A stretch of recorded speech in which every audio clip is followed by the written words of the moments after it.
ఒకప్పుడు హీరోయిన్, తర్వాత స్మగ్లింగ్ కేసుల్లో అరెస్టులు, జైళ్ళు, డ్రగ్ మాఫియాకి సంబంధించిన కీలక సూత్రధారితో సంబంధం అయినటువంటి మమతా కులకర్ణి అకస్మాత్తుగా సన్యాసిని అవతారం ఎత్తడం ఒక ఎత్తు అయితే, ఆవిడికి అఖాడాలో అత్యంత ఉన్నతమైనటువంటి అంటే స్వామీజీలలో సుదీర్ఘకాలం పాటు పనిచేసే వాళ్ళకి ఇచ్చేటటువంటి బిరుదుని ఇచ్చినటువంటి వ్యవహారం మహామండలేశ్వర్గా ఆమెను గుర్తించడం పెద్ద వివాదాస్పదమైంది. ఇప్పుడు ఆమెకు ఆ హోదా తొలగించారు.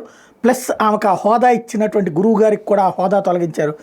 బాలీవుడ్ నటి మమతా కులకర్ణి కిన్నెర అఖాడా నుంచి శుక్రవారం బహిష్కరణకు గురయ్యారు. మహామండలేశ్వర్గా ఆమెకి ఇచ్చిన హోదాను రద్దు చేశారు. ఆమెను ఆ హోదాలో నియమించిన ఆచార్య మహామండలేశ్వర్ లక్ష్మీనారాయణ త్రిపాఠిని కూడా అఖాడా నుంచి తొలగించారు. గత వారం మమతా కులకర్ణిని మహామండలేశ్వర్గా నియమించడం మీద కిన్నెర అఖాడాలో తీవ్ర వ్యతిరేకత వ్యక్తమైంది. చిత్ర పరిశ్రమలో ఆమె గత కెరీర్ని ఎత్తుచూపుతూ పలు అభ్యంతరాలు వ్యక్తమైంది. ఈ వ్యవహారం అంతర్గత విభేదాలకు కూడా దారితీసింది.